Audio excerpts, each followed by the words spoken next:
Assalamualaikum semuanya. Selamat datang kembali di channel Hidayah Ilahi, channel yang akan membahas berbagai kisah nyata Islami yang menginspirasi dalam cerita bergambar. Jika kalian tertarik, silakan like dan subscribe channel ini agar bisa mencapai 1 juta subscriber. Berikan komentarmu juga di bawah ya. Jangan lupa share video ini sebanyak-banyaknya. Kisah nyata Sayyidina Umar bin Khattab ketika ditusuk dan dibunuh oleh seorang budak bernama Abu Lulu'ah pada saat sholat subuh. Lalu seperti apa kisah menyedihkan ini? Tonton video ini sampai selesai.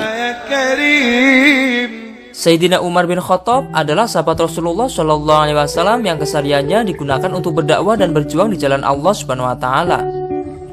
Dia mendapatkan julukan dari Rasulullah Al-Faruq, yang artinya orang yang mampu memisahkan kebenaran dengan kebatilan.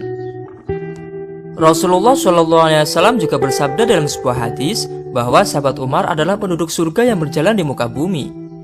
Dan beliau juga sangat ditakuti setan, sehingga bekas tapak kaki yang dilewati Sayyidina Umar pun tidak berani setan lewati.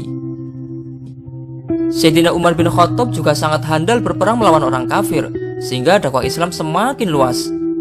Keberhasilan Khalifah Umar bin Khattab dalam memperluas daerah kekuasaan dengan menaklukkan wilayah kafir, termasuk bangsa Abu Lulu'ah, yaitu bangsa Majusi Persia atau yang dikenal sekarang adalah Iran. Atas penaklukan ini, orang-orang kafir Majusi dendam terhadap Umar bin Khattab akibat dari penaklukan wilayahnya. Oleh karena itu, orang-orang Majusi ditahan dan dijadikan budak. Salah satunya adalah Abu Lulu'ah. Atas kekalahan ini, orang Persia Iran bertekad untuk membunuhnya. Dahulu, sahabat Mughirah ibnu Syu'bah radhiyallahu anhu adalah majikan dari budak Abu Lulu'ah, yaitu budak dari Majusi Iran.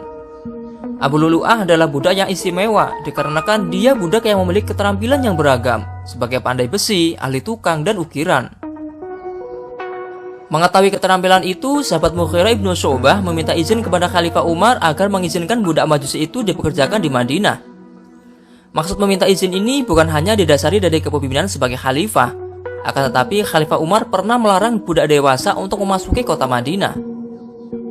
Mengetahui keterampilan Abu Lulu'ah, Khalifah pun mengizinkan Abu Lulu'ah masuk kota Madinah dengan alasan berguna untuk membuat senjata perang. Niat jahat Abu Lulu'ah dimulai dengan membuat pisau bermata dua dengan dilumuri racun.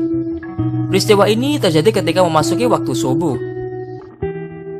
Pada tahun 23 Hijriah, Khalifah Umar bin Khattab melaksanakan haji. Beliau sempat berdoa kepada Allah Subhanahu wa Ta'ala di Abtah, mengadu kepada Allah tentang usianya yang telah senja, kekuatannya yang telah lemah, sementara rakyatnya semakin luas dan ia takut tak bisa menjalankan tugasnya dengan baik. Ia berdoa agar diberi mati syahid dan dimakamkan di negeri Hijaz, yaitu Madinah.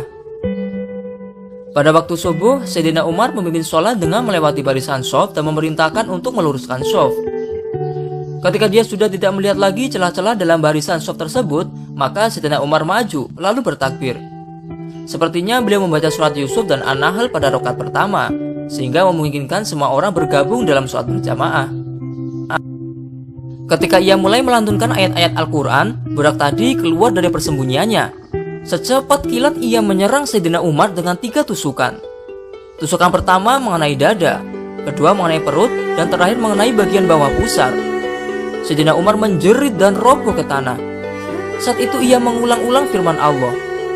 Dan ketentuan Allah adalah takdir yang pasti terjadi. Surat Al-Ahzab ayat 38. Lalu Abdurrahman bin Auf maju menggantikan Khalifah Umar untuk menyelesaikan sholat jamaah tersebut.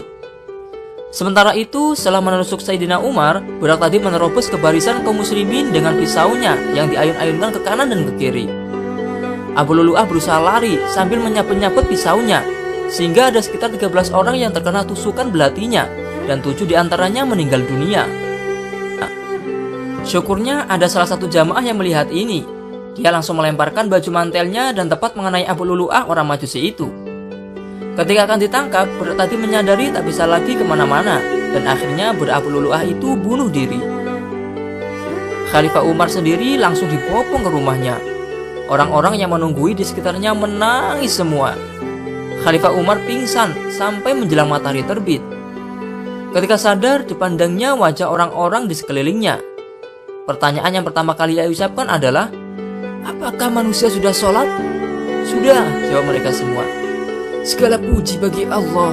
Sesungguhnya tak dianggap Islam orang yang meninggalkan sholat," seru Sayyidina Umar.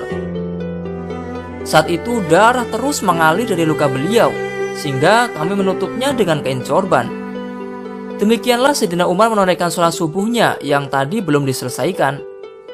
Setelah beliau mendengar jawaban pelaku yang melukai beliau bersyukur dan memuji Allah Subhanahu wa taala karena doanya terkabulkan karena dibunuh orang Majusi bukan orang Islam. Karena saking parahnya luka, akhirnya Sayyidina Umar wafat pada tanggal 25 bulan Dzulhijjah tepat di penghujung tahun 23 Hijriah atau 644 Masehi.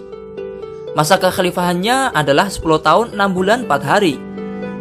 Beliau dimakamkan di komplek Masjid Nabawi Madinah, berdekatan dengan makam Nabi Muhammad SAW dan sahabat Abu Bakar radhiyallahu anhu.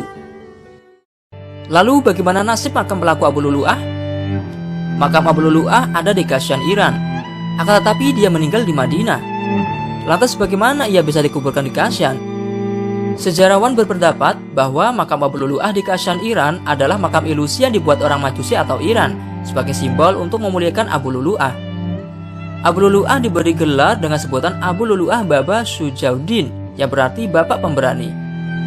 Makamnya dibangun pada abad ke-11. Bahkan makam pembunuh Umar ini dibesar-besarkan dan memiliki gerbang besar setinggi 6 meter.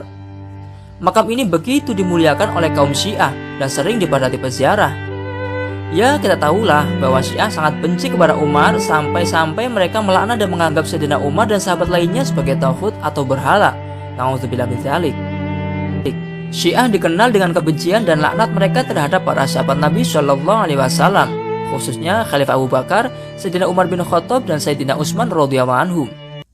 Ketiga khalifah yang mulia ini dianggap Syiah telah merebut hak khilafah dari tangan Ali bin Abi Thalib radhiyallahu anhu. Maka siapa saja dari kalangan sahabat yang mengakui kekhalifahan mereka bertiga, maka dianggap telah kafir oleh Syiah. Kebencian dan laknat itu sudah menjadi akidah mereka, maka dianggap telah kafir oleh Syiah. Na'udzubillah min dzalik.